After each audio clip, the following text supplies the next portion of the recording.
Simple question today. Which is better? Big cruise ships? Small cruise ships? I've got some compelling reasons for both. Yeah, let's talk about it.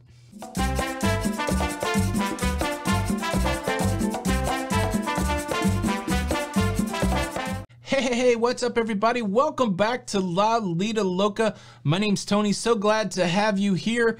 Well, as we move back to cruising again, there's this debate raging. Which is better, big cruise ships or small cruise ships? And we got to settle it. We got to settle it here today. Is that possible? I don't know, but I'm gonna do it like this. I'm gonna give you some reasons why big cruise ships are good. I'm gonna give you some reasons why small cruise ships are good, and then I'm gonna give you my opinion, which one I think is better, and then I'm even maybe gonna talk about which one's better for our current circumstance. And before I jump into the reasons why big cruise ships are good or the reasons why small cruise ships are good, let me just give you my methodology. I've been on a very big cruise ship, the Oasis of the Seas. This cruise ship is 1,187 feet long and 208 feet wide. This is a big cruise ship. Now, I've also been on a very small cruise ship, the Carnival Fantasy RIP. It doesn't even exist anymore. A very small cruise ship, 855 feet long and 103 feet wide. My list of things that I think are great on big cruise ships, that's going to come from my experience on the Oasis of the Seas. And my list of things that I think are great on small cruise ships, that's going to come from my experience on the Carnival Fantasy. So let's talk big cruise ships first. Things that are great about big cruise ships, the entertainment.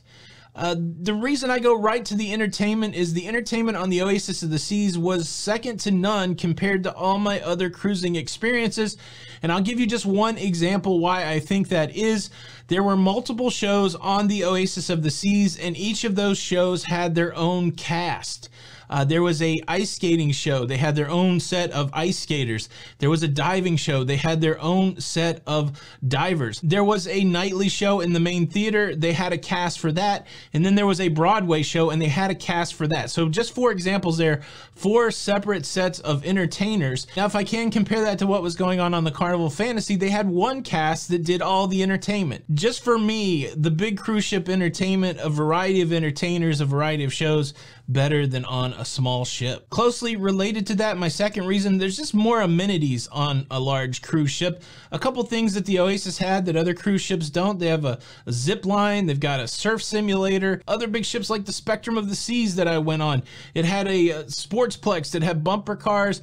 These are just things that you don't see on small cruise ships. Small cruise ships very limited in the amenities that they can offer because they just don't have as much space as the big cruise ship. Number 3 on my list, more pools and jacuzzis. Now you may say, well, there's more people to take up those pools and jacuzzis, but you can find times when pools and jacuzzis are not crowded, and because there's more of them on a big cruise ship, I feel like the opportunity to take advantage of a pool or a jacuzzi has increased on the large cruise ship.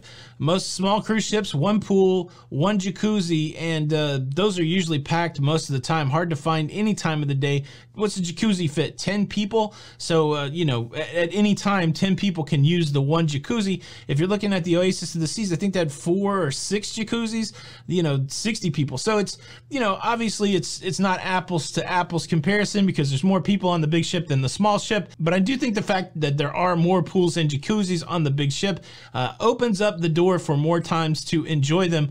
I know there were times that I was in a jacuzzi on the Oasis of the Seas when there was just nobody else around. I did not have that same experience on the Carnival Fantasy. Number 4 on the list of why big cruise ships are better is there's just more food options. From specialty dining to included food options, there are just more different experiences on the big cruise ship than I've experienced on the small cruise ship.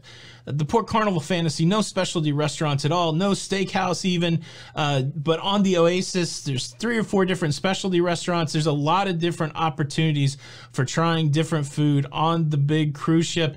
You just don't have the same thing on the small cruise ship. So if you're a foodie, if you like a variety of food, if you like enhanced experiences, then yeah, the big cruise ship got you covered. Number 5 on my list of why the big cruise ships are better is it's a smoother ride. I guess it's just physics and technology, but the bigger cruise ships tend to move less in my experience than the smaller cruise ships. Some of these smaller cruise ships are pretty rocky, but on the Oasis of the Seas, it felt like I was on dry ground the whole time, and barely noticed any movement at all. Not necessarily my experience on the Carnival Fantasy, a lot of movement. Fortunately for me, I don't really get seasick, but there are people that are prone to that, and yeah, the movement of the ship is a big consideration for folks, and if you're somebody that's sensitive to the motion of the ocean, then I would go big cruise ship. Number 6 on my list, I'll circle back around to this once we get through the why small cruise ships are better. The big cruise ship is less crowded. How about that? The big cruise ship is less crowded. We'll have a crowded discussion after we get through the list of why the smaller cruise ships are better. And quickly, before we get into the small cruise ship conversation, what's exciting is there is no size consideration when it comes to this YouTube channel. I've got unlimited capacity, I think. I don't know that there's a top end, but that means there's plenty of room for you. If you like talking about cruising on the daily, if you love that cruise life, let me invite you to subscribe to Lido Loca with the notification bell on. That way you don't miss out on any of our cruise information. Thank you in advance. Now let's talk about some of the advantages of the small cruise ship. The first one, the one that jumps out to me, is the small cruise ship allows for more embarkation ports across the United States. There are just some embarkation ports that are too small for the large cruise ship, and the small cruise ship meets that need. There's bridges you have to go under sometimes. There's water that's not deep enough, and the big cruise ship just can't go anywhere that it wants. It just can't leave from anywhere that it wants. And so if you want to get on that big cruise ship, you got to go to some place that can handle the big cruise ship. And a lot of times that means going down to Florida, or going over to Texas, or going out to California. And there's people up on the East Coast don't want to do all that. They can just get on up at the East Coast. I already live in Alabama. Can I just get on there? Well, yeah, fortunately for the small cruise ship, you can get on there. We took the Carnival Fantasy out of Mobile, Alabama. It was a very small cruise terminal and very accessible, and I liked it. Number 2 on my list, why small cruise ships are good, goes hand in hand with number 1. Small cruise ships can also get into other places that large cruise ships cannot. The one that jumps out to me is Cuba. You can't take the Oasis of the Seas to Cuba and dock there, but we sure could on the Carnival Paradise, sister ship to the Carnival Fantasy. There's just some places where docking a big cruise ship isn't feasible. Key West, for example, might be one of those in the future where most modern big cruise ships may not get to go there. We're looking for small cruise ships to go to Key West, and there's other places like that where the big cruise ship just cannot go, and so that small cruise ship's going to give you access to places, maybe more places than the big cruise ship at the end of the day. Number 3 on my list is a convenience thing. It's easier to learn the cruise ship.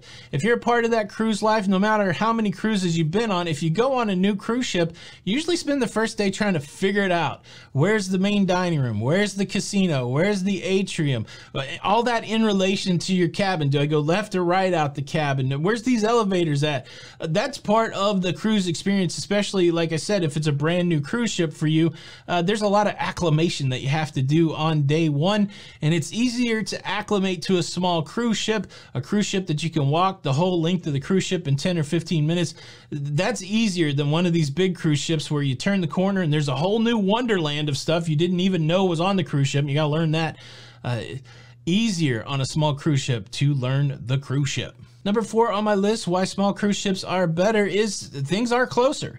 So, you know, you get more time back, I think, on a small cruise ship, depending where you're at. If it takes 20 minutes to walk from your cabin to the main dining room, then you got to bake that 20 minutes in every time you're going for your meal.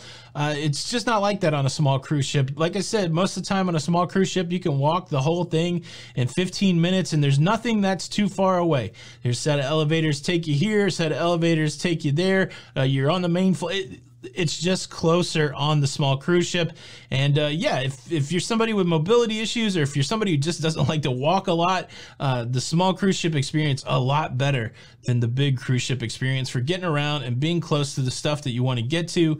Gives you a longer time to get ready, you know, all those kind of things. Plus on the small cruise ship. And number 5, why small cruise ships are better than big cruise ships, is there's less passengers. Now, I know I said on the other list that the big cruise ship was less crowded And look, I think both of those things are true. The advantage of less passengers on a cruise ship are multifold. So first, if there's less passengers on the cruise ship, then most of the time you can get on and off the cruise ship quicker. It's an easier embarkation process. It's an easier disembarkation process. Getting off at ports of call usually goes quicker. The lines are less. The muster drill is easier. Lining up for dinner can be less. If there's less passengers on board, whatever crowds you do encounter on the small cruise ship will be smaller than the crowds that you possibly encounter on a big cruise ship. So an advantage to the smaller cruise ship is less passengers, but I do contend that the larger cruise ship is less crowded. And that's been my experience. When I was on the Oasis of the Seas, there would be times where I would walk the Royal Promenade and it would be empty because there's hundreds of people at the Aqua Theater. There's hundreds of people at the main theater. There's hundreds of people in the jazz club or the comedy club or at the bars. There was a lot of space on the Oasis of the Seas where there just wasn't a lot of people. Contrast that to my Carnival Fantasy experience. There was hardly any place on that cruise ship where there wasn't a lot of people. You could hang out in the atrium, a lot of people. You could hang out in the promenade by the casino, a lot of people. You could hang out on the aft of the deck at the Serenity, a lot of people. There were just people everywhere on that cruise ship because there's just nowhere to go. Now, I did attempt to do some statistical analysis. Is flawed a little bit, but what I did, I mentioned it earlier, the length and the width of these cruise ships. If you multiply the length and the width, you get the square footage of the cruise ship, and then we know the maximum capacity of each cruise ship from a passenger perspective. This all came off of Wikipedia. Take that with a grain of salt. So I took the square footage of the cruise ship, I divided it by the maximum passenger load, and that gave us a number of square feet per passenger for each cruise ship. Which do you think had more square footage per passenger, the Oasis of the Seas or the Carnival Fantasy? Here's how the numbers fleshed out. Like I said, the Oasis is 1,187 feet by 208 feet. That's a square footage of 246,896 square feet, and it holds a maximum of 6,780 passengers. That means for those passengers, if the whole ship was accessible, if everything was passenger space, see, we're taking some leeway here, that means there would be 36 square feet per passenger at the maximum load, 36 square feet.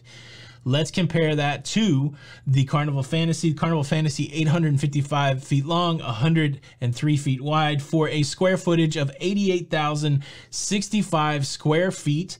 Their maximum capacity, their maximum passenger loads, 2,675 passengers. You do the math on that, there's 32 square feet per passenger on the Carnival Fantasy. Again, that's a pretty fuzzy attempt at statistics, so take all that with a grain of salt. But my hypothesis, which maybe we're studying, is that the passenger on the megaship has more square footage to play around with than the passenger on the small cruise ship. So I do believe both things are true. There's less passengers on the small cruise ship, which has some advantages, but I do believe that the large cruise ship is less crowded for each individual passenger. Now, one more component of this conversation is big ship versus small ship once cruising resumes in 2021. In the aftermath of 2020, which ship will be better for the restart of cruising? I'm going to say I think the big cruise ship is better.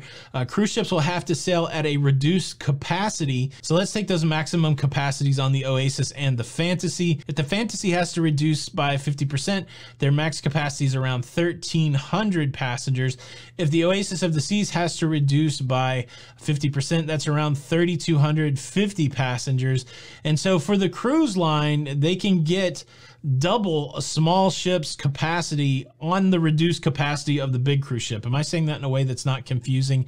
You're getting as many people as a full capacity small cruise ship on the large cruise ship when you reduce capacity. The cruise ship only has to run one cruise ship to get that many people paying on a cruise ship. I think that will be better. And then think about this, back to the less crowded. If you reduce the capacity by half on the Oasis of the Seas, there's even more open spaces for people on the cruise ship. So if there is a social distancing requirement, that's going to be easier on the large cruise ship. If you're allowed to go on the outer decks without using a face covering, which many people would enjoy. There's more outside deck on the larger cruise ship than the small cruise ship. So I think as cruising resumes, the bigger cruise ships have a better play because they're going to be able to get more people on it, which will be less capacity, but there'll be more room for those people to deal with the health protocols. And I think at the end of the day, that makes the large cruise ship better. Now, look, I'm biased. I've said all along, Oasis of the Seas is my favorite cruise ship, and it is my favorite for a lot of those things, for entertainment, for the ability to have my own space on that cruise ship. I like it a lot. I know it's not everybody's bag, and so this whole analysis may have been a little bit biased, but you've heard my reasons. What do you think? Which is better, big cruise ship, small cruise ship? Leave a comment below. Let me know. And if you want to know what my lovely wife Jenny thinks about this, we did have a conversation before the world went sideways about big cruise ships and small cruise ships on our podcast, the Lido Loca Cruise Podcast. It's episode 9. So if you want the audio version of that, go to iTunes or anywhere that you get your podcast, look for episode 9. I will also leave a link to the video version above, and I'll put it in the description. Thank you so much for joining this conversation today. I hope you enjoyed it. Show your support for this episode by hitting the like button. This is Tony with Lido Loca, and until the next time, we'll see you on the Lido. Bye.